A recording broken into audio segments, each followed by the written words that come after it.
buenas tardes, un gusto saludarlos. Yo soy Elki Méndez y estoy de nuevo con ustedes acá en Conexión Mundial y con mi compañero Luis, como siempre. Luis, ¿cómo estás? Buenas tardes. Buenas tardes, Elki, buenas tardes a todos los que nos acompañen esta tarde, viernes 11 de marzo, 6:03 hora de Costa Rica.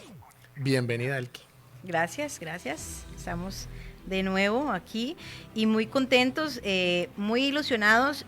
Yo quiero hacer un comentario personal antes de empezar con todo el programa, y es que a pesar de que hay noticias malas y noticias buenas en el mundo y que hemos vivido mucha conmoción con el acontecer internacional, para las personas que trabajamos un poquito más a fondo lo que son las noticias internacionales, nos llena muchísimo de pasión cada una de las cosas que suceden en el alrededor, en la esfera, y hoy es uno de esos días. Estos días atrás, aunque las noticias han sido lamentables, también tienen cierto peso, cierta sensación que corre por las venas, por la sangre de los periodistas, yo creo, por lo menos los que nos gusta mucho esto. Y hoy, un día histórico también en Chile, un momento bastante importante. Nos ha conmocionado mucho ver el ambiente, ver imágenes agradables del pueblo chileno. Además, mucho de lo que se dice, de lo que se comenta, y hoy por supuesto pues vamos a hablar acá del cambio de gobierno en Chile. Sebastián Piñera, que deja el poder, y el ultra izquierdista Gabriel Boric, quien toma el poder. Una inflexión importante en la historia. Vamos a ver cómo resulta esto, y lo vamos a analizar hoy con nuestro gran amigo, invitado y casi que, mejor dicho, de la casa también, don Guillermo Holzman. Y también vamos a hablar de, no podemos dejar la situación de Rusia y Ucrania por fuera, pero con un protagonista que ha tomado mucho auge esta semana en esa materia, Venezuela, Estados Unidos, y qué han podido hablar y cómo han podido avanzar. También lo vamos a analizar con otro gran amigo de Conexión Mundial, Daniel Suchard.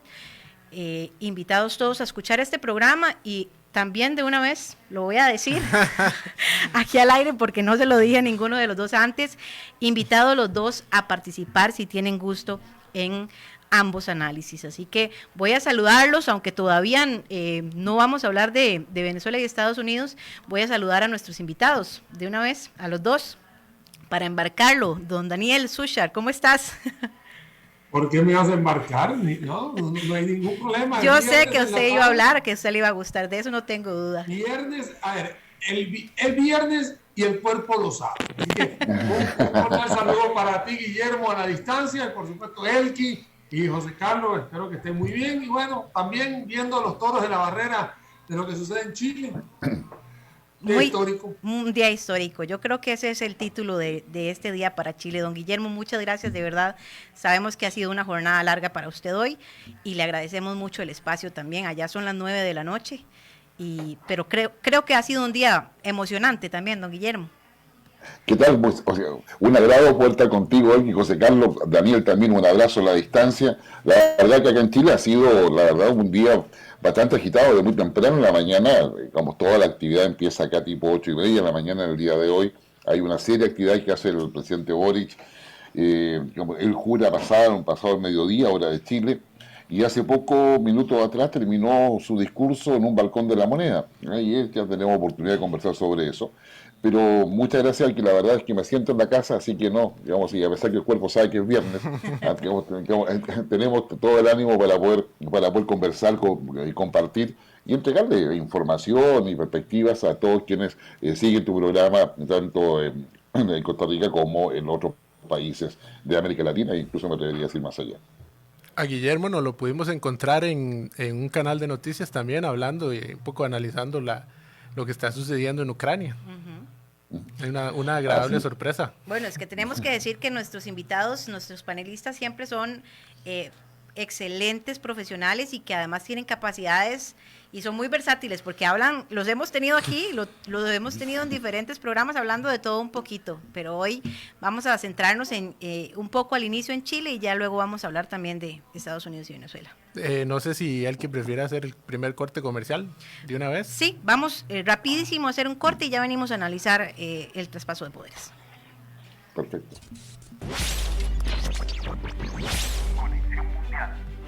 regresamos y ahora sí, de lleno, don Guillermo, usted lo dijo antes del corte, hace pocos minutos terminó el discurso de Gabriel Boric, un momento bastante emotivo. Nos quedamos nosotros con el cántico también que quebró un poco las emociones del nuevo presidente, el apoyo y la misma frase que él dice, ¿verdad? Que todo esto que estamos viendo hoy en Chile surge de esa revuelta social que ocurrió en un momento y que creo que fue el punto de inflexión en Chile para empezar esa transición, este cambio que provocó el referéndum para la nueva constituyente y ahora un presidente completamente reconocido como un cambio total. Así es, digamos, el presidente Boris, que ya ha subido en el día de hoy, es un presidente que no está sometido a ningún cuestionamiento democrático, porque obtiene una alta votación, de las más altas, de hecho, desde el retorno a la democracia, una altísima participación también ciudadana que bordea, digamos, el 56-57%, en Chile hay voto voluntario, y con ello, digamos, se presenta un cambio generacional en la política, una modificación en la estructura de poder al interior del Estado, y una perspectiva, como bien lo dijo Boris en su discurso, de largo plazo. Vamos lento porque vamos lejos. Y eso está asociado también a todo lo que ha señalado anteriormente en varias intervenciones, en términos de que está mirando, yo diría, un país a 20 o 30 años, asociado a los intereses nacionales, cautelando, yo diría, una serie de temas. Los dos ejes principales que Boris ha colocado sobre la mesa, uno es el que su gobierno es ecologista, y eso hay un compromiso con el medio ambiente, con la necesidad de mitigar la sequía que hay en Chile, que es bien importante y con alto impacto, pero también el otro eje es el feminismo, que está presente, hay más mujeres ministros que hombres, por ejemplo, y que la equidad de género está presente en todo. El otro eje, que también lo menciona en su discurso, es el tema de la seguridad, y es ahí donde él va matizando desde el inicio de su discurso, digamos, un factor emotivo, empático, donde llama a la participación, a la colaboración, a la cooperación, al respeto, al diálogo, para poder ir tomando decisiones. Disculpe.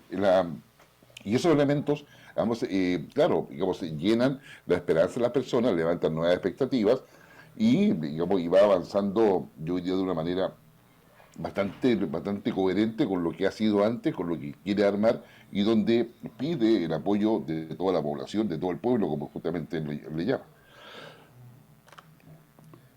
Don Guillermo hizo, ahorita Boris en su discurso, que fue hace más o menos a las 5 de la tarde, hora de Costa Rica, que lo vimos que empezó, mencionó muchos puntos importantes, muchos o sectores. En su apreciación dejó a alguien por fuera, porque cuando en el caso de que un presidente realiza su discurso y menciona, va tocando puntos, va repasando situaciones, pues quiéralo o no, hay un compromiso que desde ya se inicia, y habló de muchos de los temas, el conflicto en la macrozona sur, la migración, la pandemia, la guerra. ¿Hay algo que don Guillermo, usted crea que haya dejado por fuera? O sea, yo creo que hay varias cosas que quedaron fuera. Él se concentró mucho más en hacer un discurso empático con la ciudadanía, con sus electores, hacer un llamado a la unidad en Chile, pero, por ejemplo, no mencionó nada asociado a los empresarios. Los empresarios tampoco tuvieron invitado a cambio de mando, por lo menos la cúpula empresarial que lo organiza o que lo nuclea. Y eso claramente se echa de menos.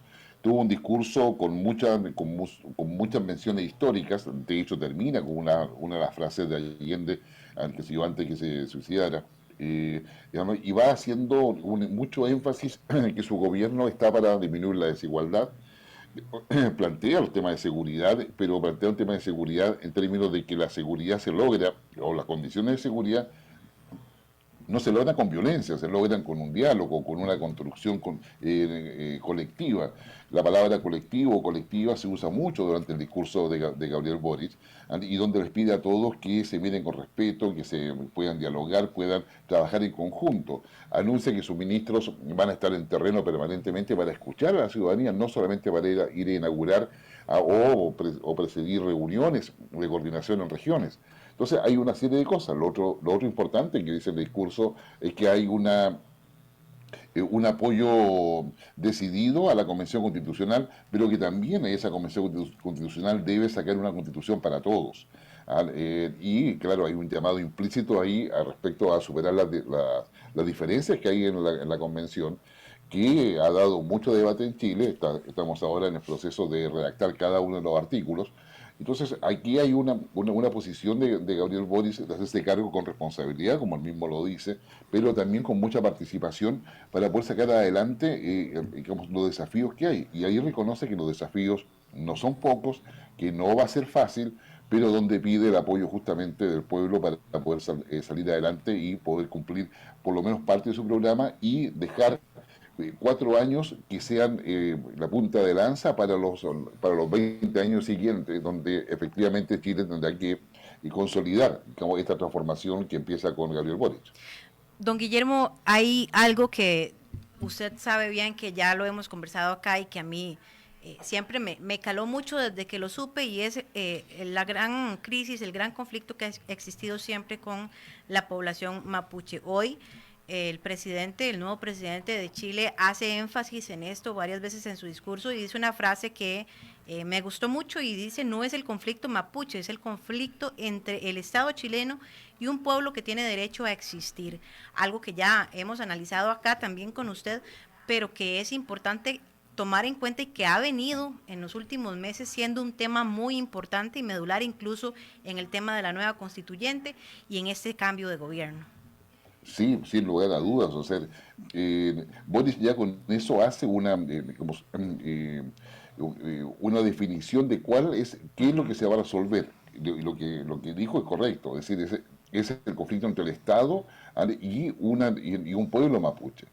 El tema está en que yo creo que hay mucho avanzado sobre eso, y el gran desafío para Boris es que dentro de esa macrozona sur hay 3 grupos principales, son 5 al final, pero son 3 o 4 grupos que son minoritarios dentro del pueblo mapuche definitivamente, quienes optan por la vía violenta, incluso terrorista según algunos, para poder plantear o señalar cuáles son las reivindicaciones que quieren o necesitan. Y ahí hay un tema bien complejo con ello, porque además hay crimen organizado involucrado. Pero insisto, eso es una minoría dentro del pueblo mapuche. Entonces yo creo que el énfasis que está colocando Boris es correcto, porque hay que hablar con todo el pueblo mapuche, porque en la medida en que se hable con todos, estos grupos minoritarios quedan aislados y no pueden tomar como bandera a todo el pueblo mapuche para poder, digamos, negociar o intentar negociar con el Estado.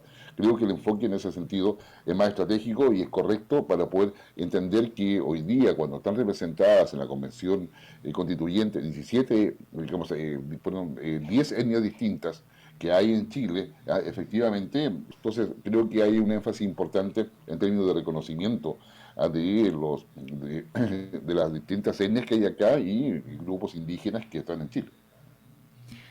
Hay un tema importante, y aquí quisiera también involucrar un poquito a Daniel, luego tal vez del comentario que nos haga don Guillermo, para que termine de complementar la información desde una perspectiva económica, y es precisamente el punto de transición en la parte económica en Chile, que es muy importante, y ahí también hay que hacer énfasis en que es histórico el día de hoy para Chile. La presencia de una persona de ultra izquierda como Gabriel Boric en el poder, ¿cómo cambia esto la perspectiva dentro de Chile y cómo cambia también la perspectiva internacional? Para nadie es un secreto que en la región latinoamericana la izquierda no ha sido considerada como algo positivo, lo digo entre comillas, por lo menos por la experiencia de países como Venezuela, Nicaragua, Cuba. Sin embargo, hemos visto también una ola expansiva, ¿verdad?, de gobiernos más de izquierda, y creo que Gabriel Boric es uno de los más extremistas, tal vez, que han llegado al poder. Sí, ahí yo creo que hay posiciones que son distintas. Gabriel Boric, por ejemplo, dejó muy claro hoy día en su discurso que si hay una cosa que es necesaria, aparte de los procesos democráticos, es el respeto a los derechos humanos. Y que su gobierno no va a tolerar ni va a amparar a ningún país, independiente de quién lo esté gobernando, si hay violación a los derechos humanos. Y eso ha marcado, en el caso de Boric, un distanciamiento con Venezuela, con Nicaragua, de hecho se invitó a personas opositoras en Nicaragua, y con Cuba. Y esos elementos, digamos, los ha dicho y él tiene la convicción respecto a todo ello. Ahora bien, desde el extranjero y también acá en Chile, Boric se ha encargado de poder moderar bastante lo que era su discurso de años atrás, y hoy día, como es considerado dentro de Chile por sectores importantes, me atrevería a decir, de hecho, para decir, está la votación que obtiene, como una persona de centro izquierda, incluso en los análisis, muchas veces yo mismo lo utilizo, se le plantea como un socialdemócrata progresista, por tratar de darle un título que logre interpretar lo que él quiere. Muchas de las cosas que él está diciendo son las mismas que están redactadas en los ODS, el Objetivo de Desarrollo Sustentable de Naciones Unidas. El fin a la pobreza, la equidad de género, todo ese listado de 17 objetivos que hay en la ODS son parte de lo que Gabriel Boric tiene como eje central. De hecho, en términos de su identidad ideológica, yo creo que la está consolidando, pero se siente muy, muy cercano al debate ideológico que hay en Europa actualmente. Y si bien es cierto, él plantea en su discurso hoy día de que hay una identidad latinoamericana y que él se siente profundamente latinoamericano, claro, pero es más bien es declarativo, porque las diferencias que hay en los diferentes gobiernos, las diferentes urgencias que cada uno de los países tiene, digamos, hablan de la dificultad existente para poder avanzar en una suerte de integración, en una suerte de trabajo comunitario, colaborativo o colectivo. Pero probablemente eso va a quedar mucho más claro en los próximos días, cuando la Cancillería chilena o la nueva canciller ya define claramente los objetivos más importantes que va a tener Chile. O sea, por lo pronto está el firmar el acuerdo de Escazú, que debería quizás ser una primera actividad internacionales que esté realizando Gabriel Boric antes de hacer su primera gira internacional, que yo entiendo que estaría pasando, entre otros países, por Estados Unidos. Daniel. Bueno, acá voy a meter un poquito la cuchara, como decimos nosotros, porque acá hay un tema que, queramos o no, hay un indicador que, por supuesto, el primero tiene que ver con las tasas de interés y segundo tiene que ver con el tipo de cambio.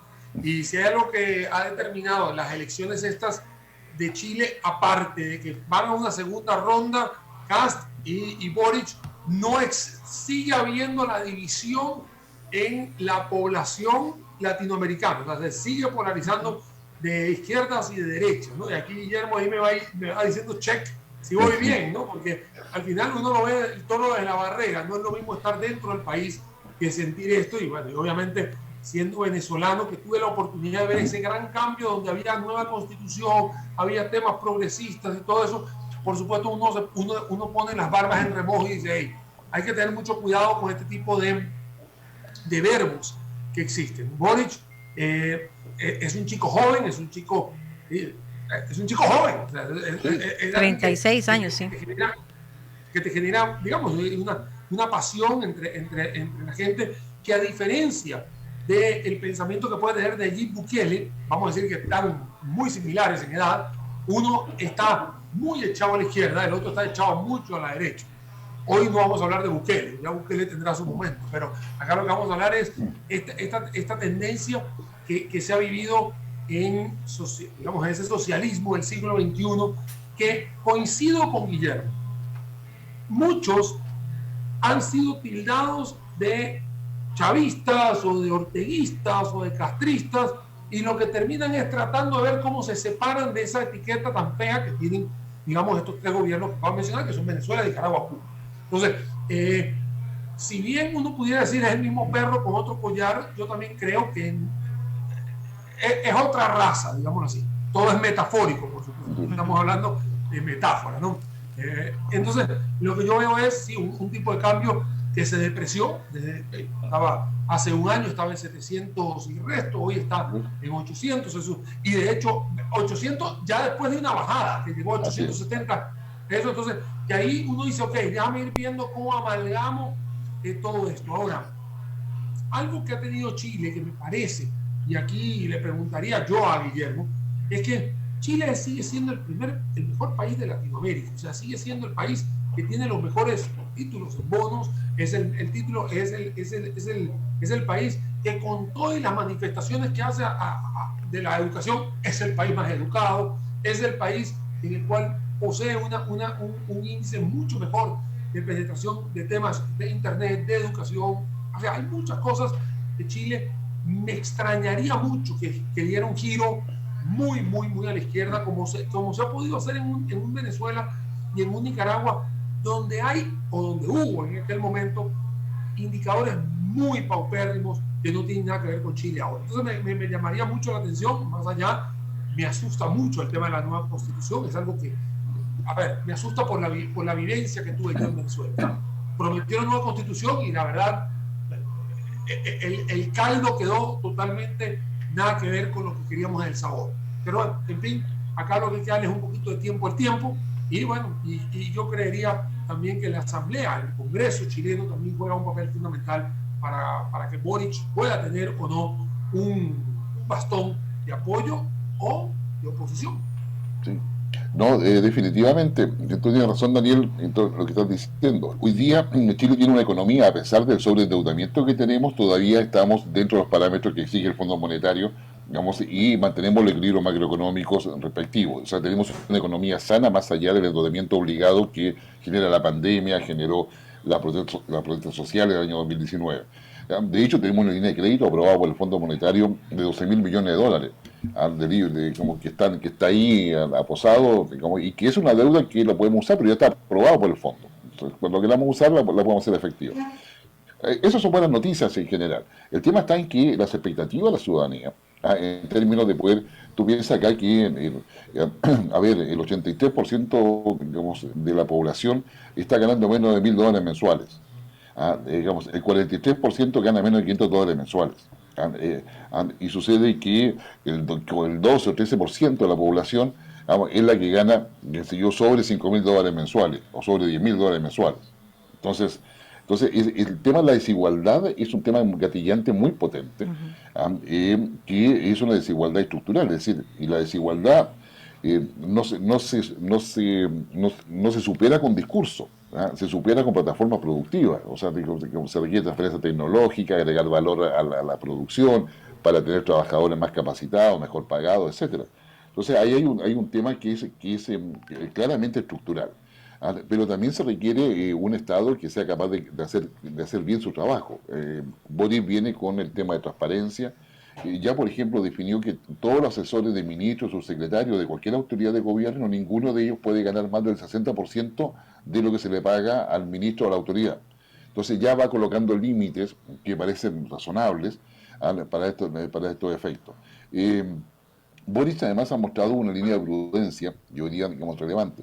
Él no se siente interpretado ni por el socialismo del siglo XXI o bolivariano, no se siente interpretado por el Grupo de Puebla, no obstante tenga coincidencia en muchas cosas con ellos, pero no está con ese diagnóstico o con esa frase. Él sí piensa que el modelo neoliberal tiene que tener modificaciones en Chile, tiene que estar más asociado a justicia, el empresario no puede estar abusando de su cliente o consumidor, tiene que haber un Estado fuerte en ese sentido. Entonces yo creo que recién ahora, con lo que él dice en su discurso y con lo que las primeras medidas, o sea, por ejemplo, su primera medida va a ser una reforma tributaria, y ya está claro que la reforma tributaria la va a tener que hacer en dos partes, porque no hay espacio a raíz del tema Ucrania particularmente y toda esa externalidad negativa que provoca la guerra, que lo más evidente es la inflación.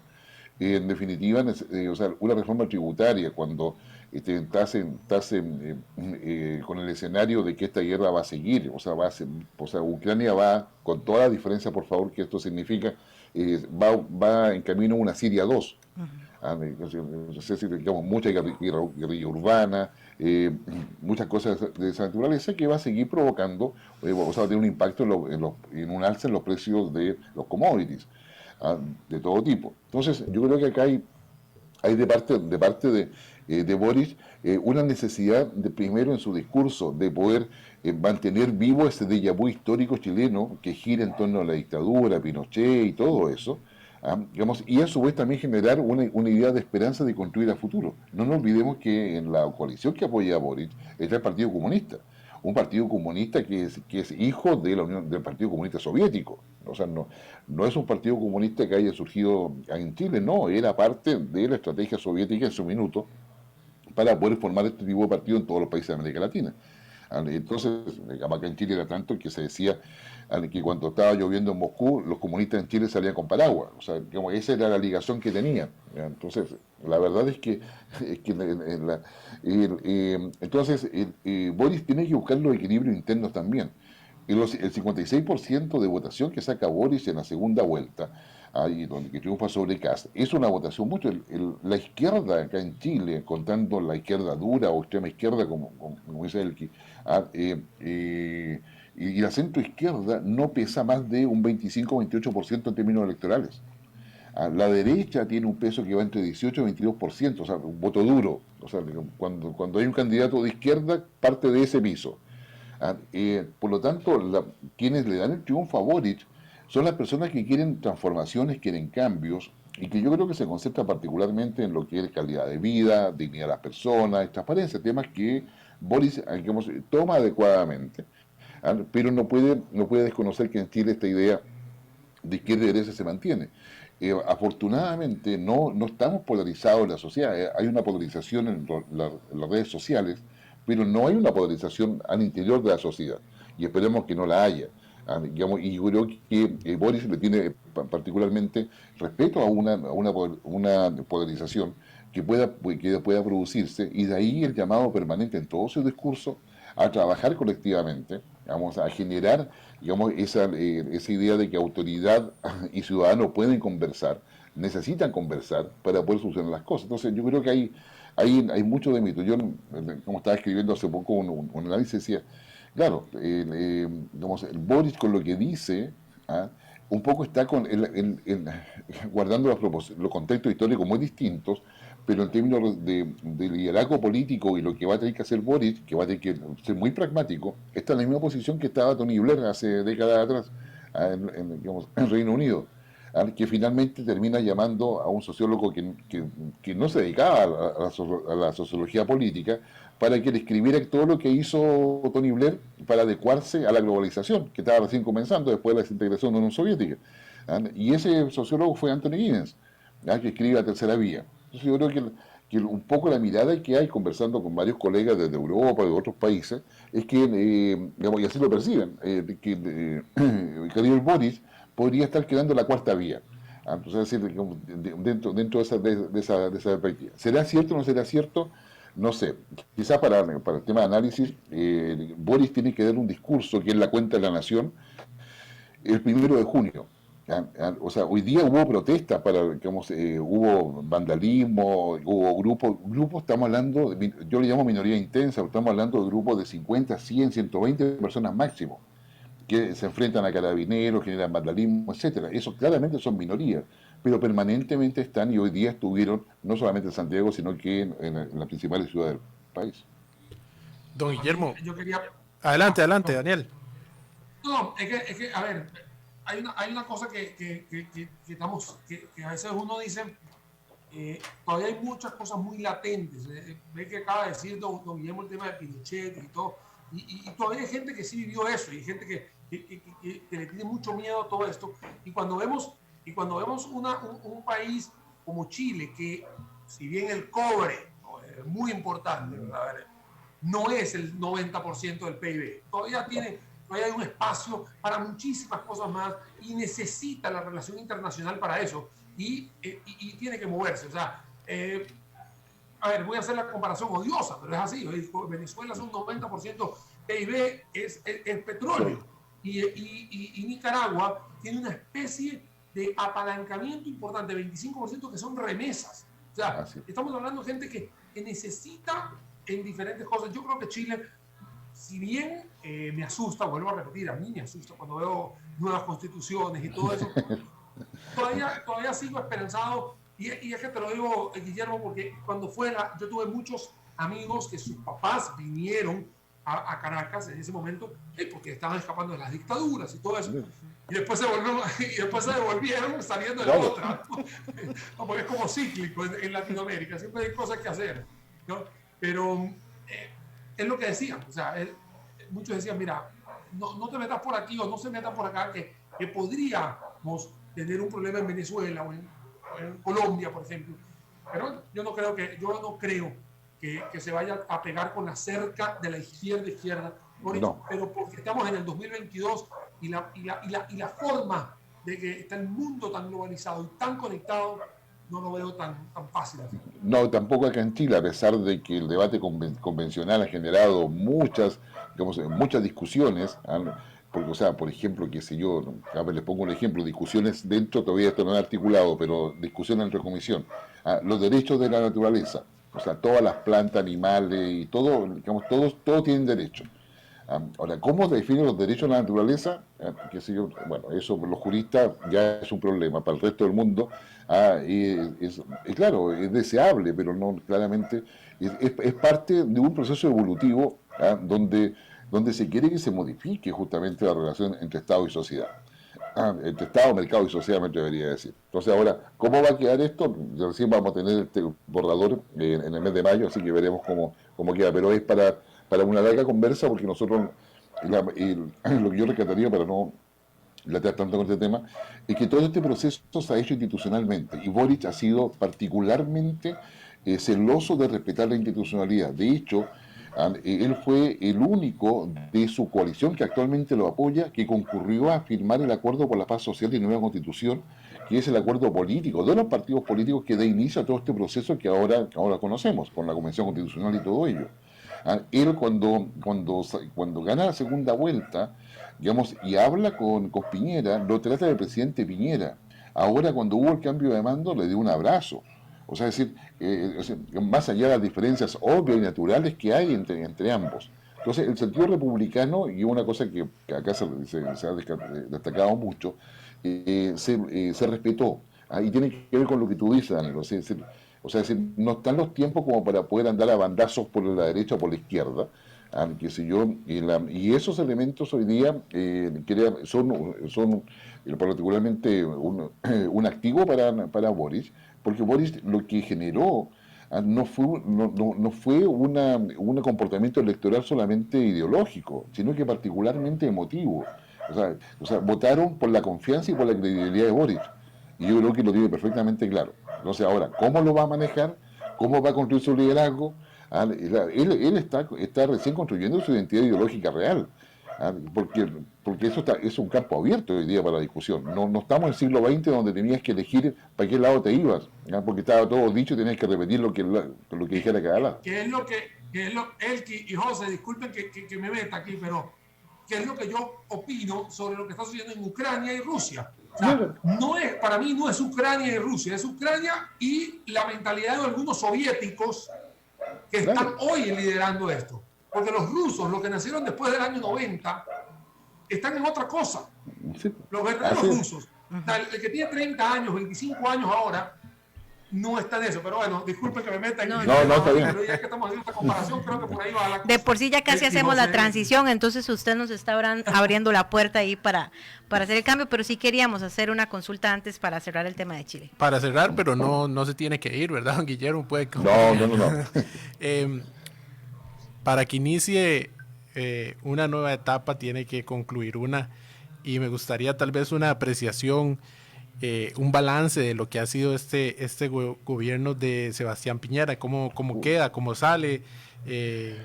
Hoy estaban cantando, gritando justicia contra Piñera, de hecho.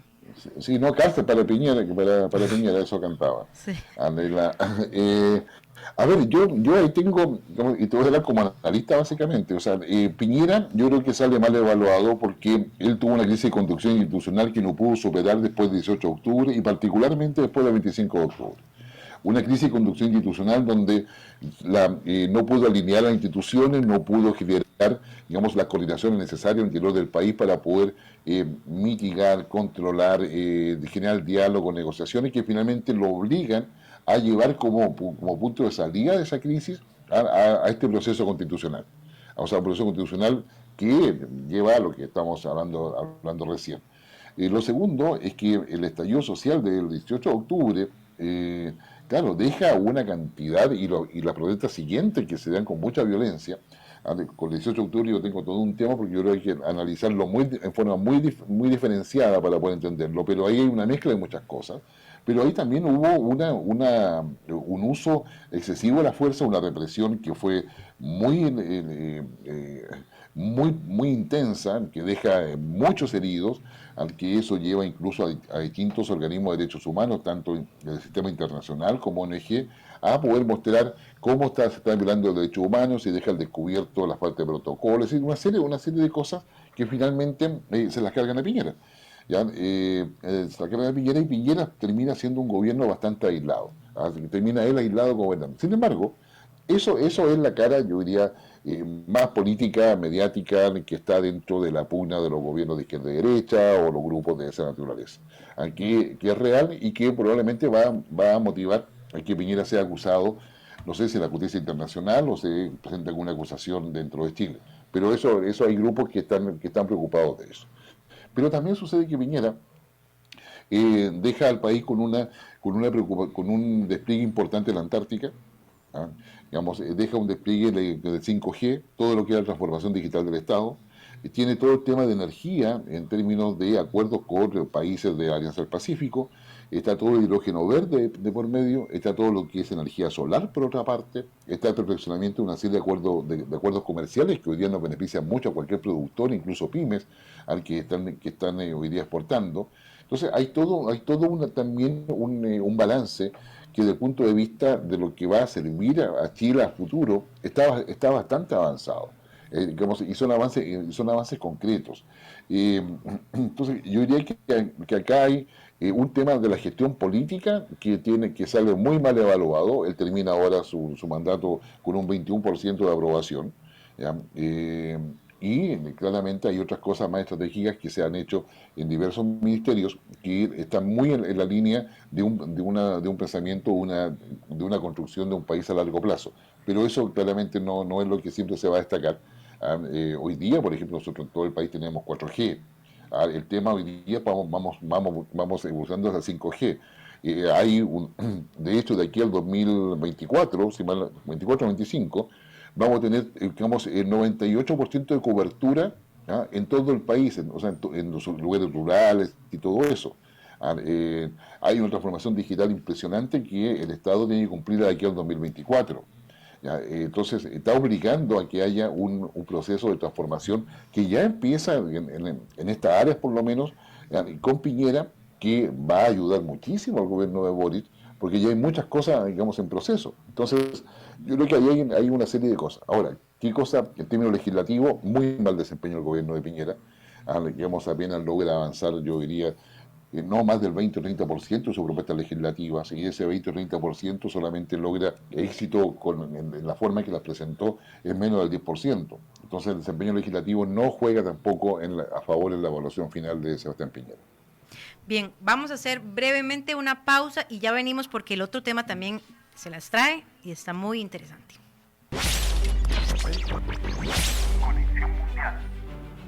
Regresamos y como lo anunciamos al principio del programa,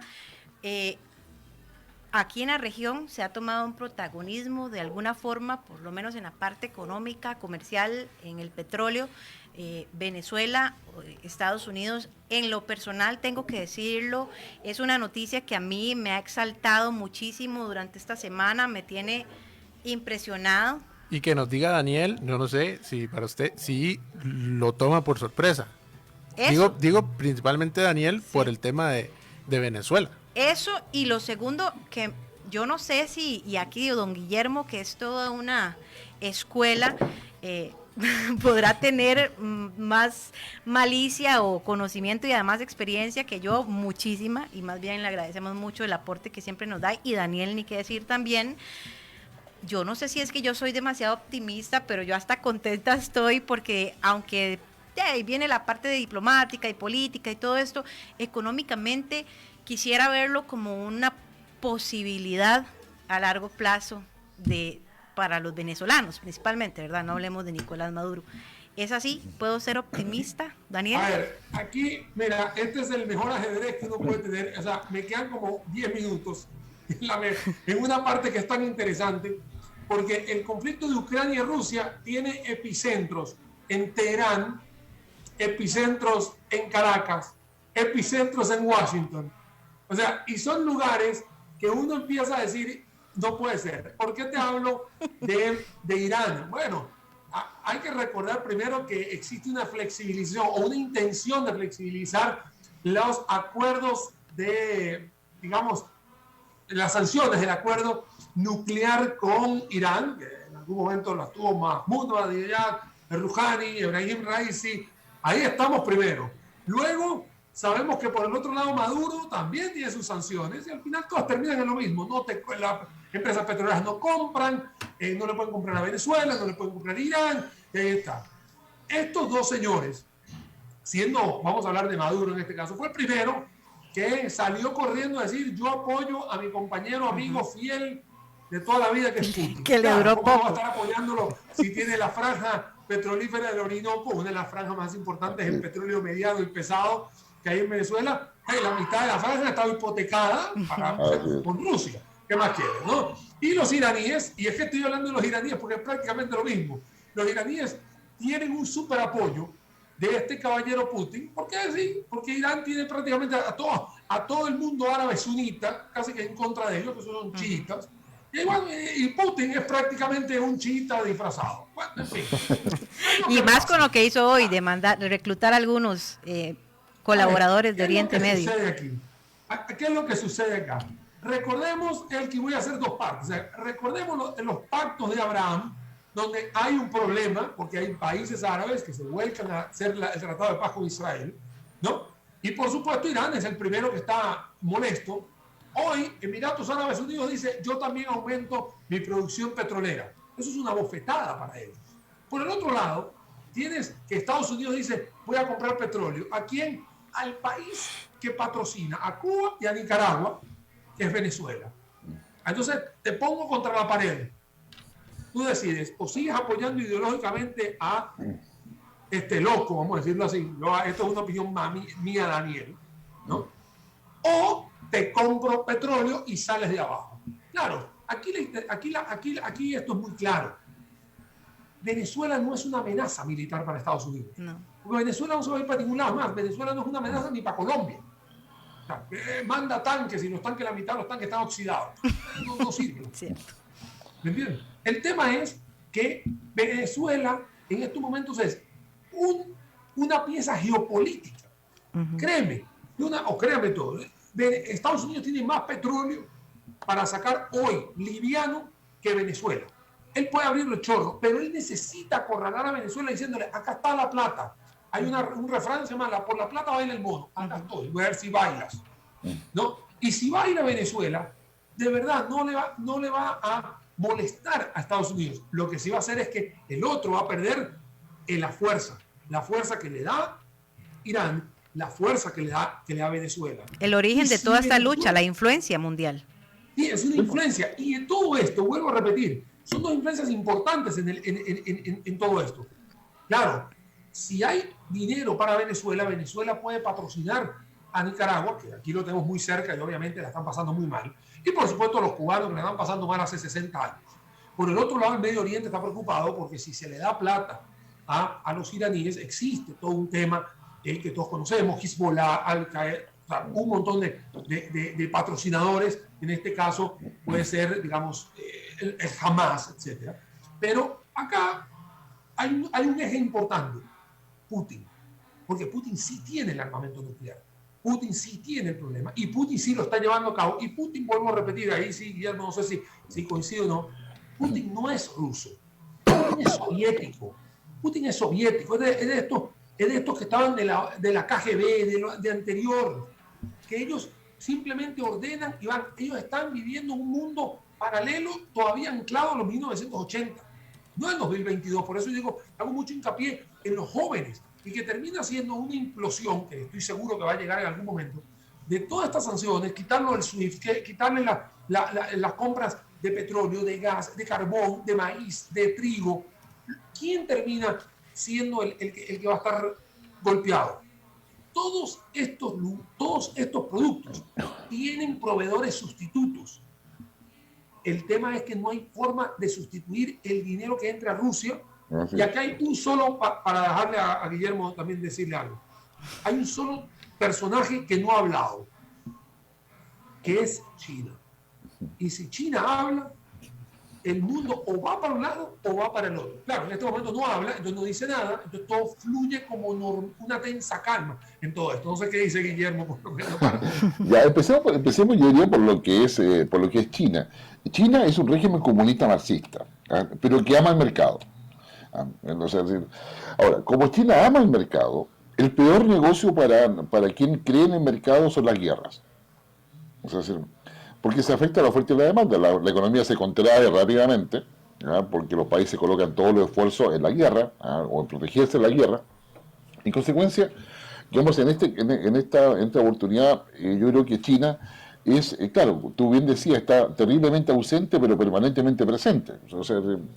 No aparece diciendo nada, pero está ahí, no puedes dejar de verla. Entonces, yo creo que acá a China no le interesa, o sea, si Ucrania se va a transformar en otra Siria, a China le parece bien porque va a estar limitado, va a ser un conflicto muy sangriento, con muchas muertes, qué sé yo, pero no va a afectar al mercado mundial. El mercado se va a recuperar y va a normalizar ese conflicto tal cual ha normalizado tantos otros. Yo creo que a nadie le ha interesado Ucrania en todo esto.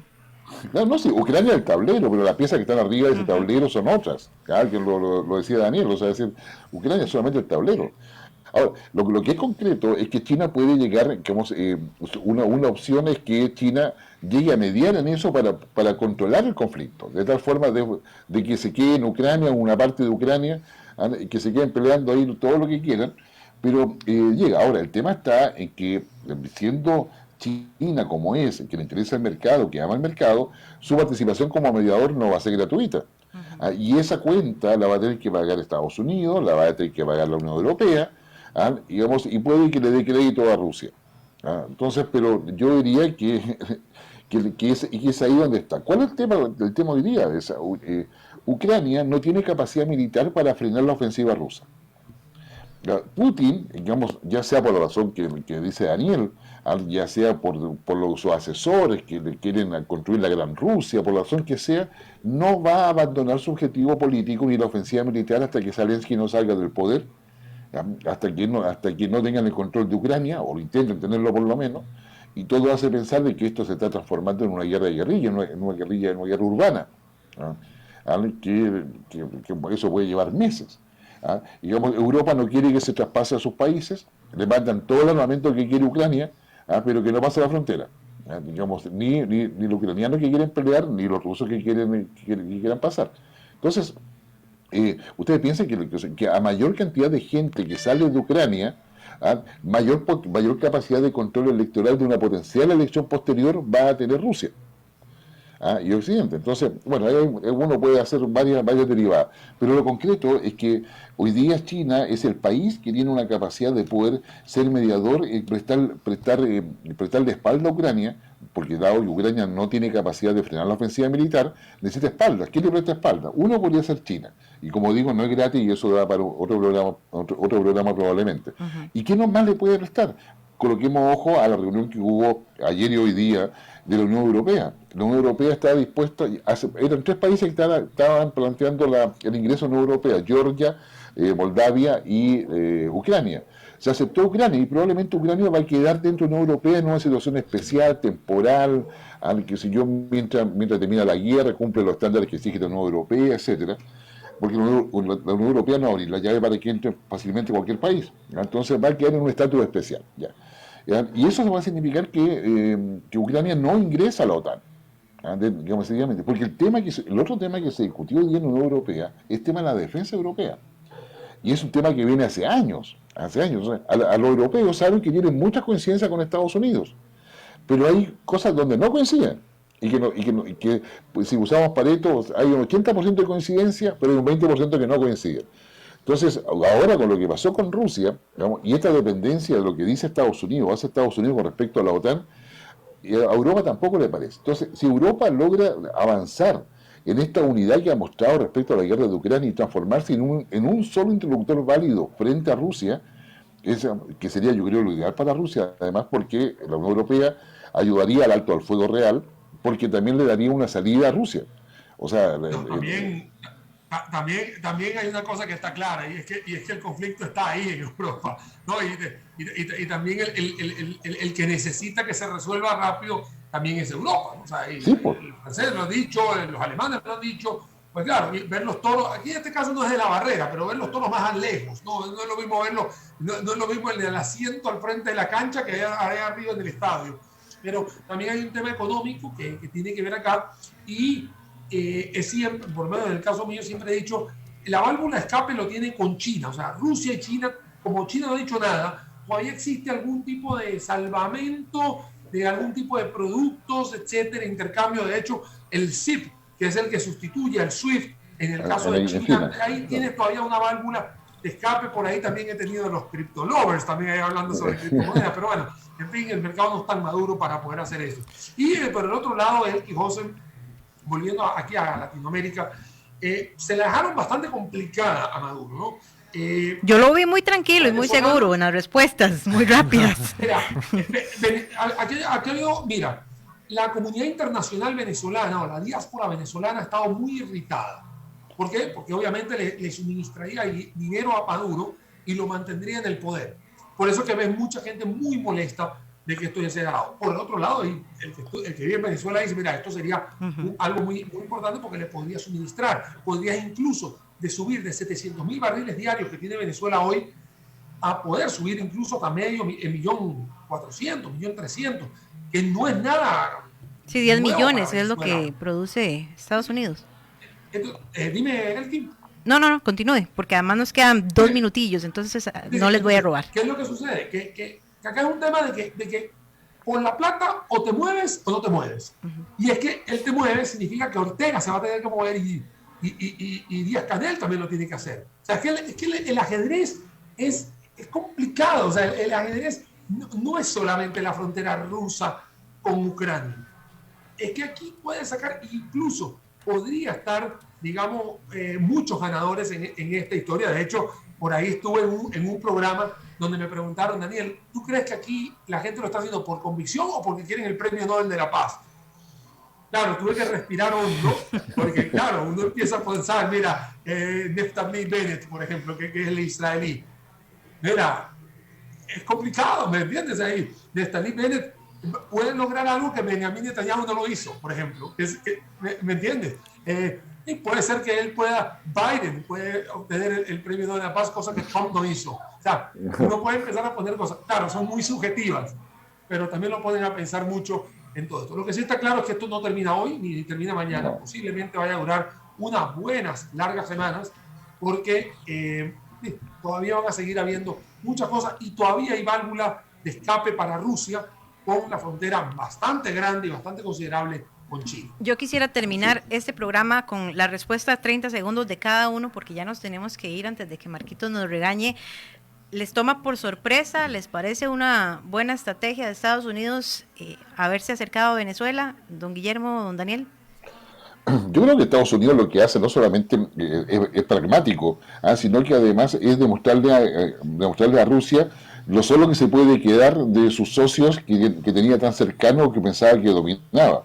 Y yo creo que esa estrategia de Estados Unidos va para solucionar su problema concreto de abastecimiento de petróleo, pero también va diciéndole a Rusia, oye, Vladimir Putin, mira, todo lo que hiciste y ahora te dejan solo. Digamos, ves que la necesidad puede más, así que yo creo que y eso es un mensaje para el resto de América Latina también, dicho sea de paso. Estamos cambiando, Daniel. A mí me parece que cuando uno juega dominó, uno tiene a veces la pieza con la que puede seguir el juego o trancarlo. Sí. Y exactamente Joe Biden lo que hizo fue que lo trancó.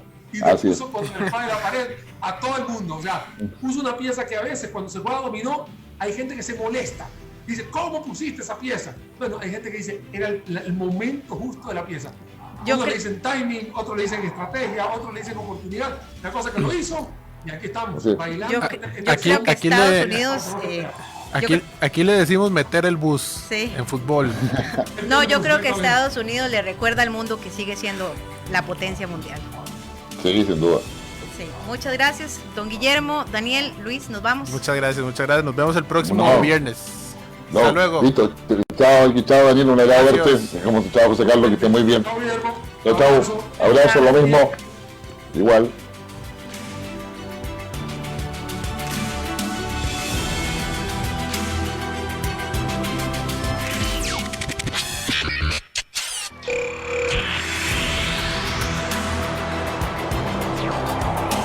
Nos despedimos.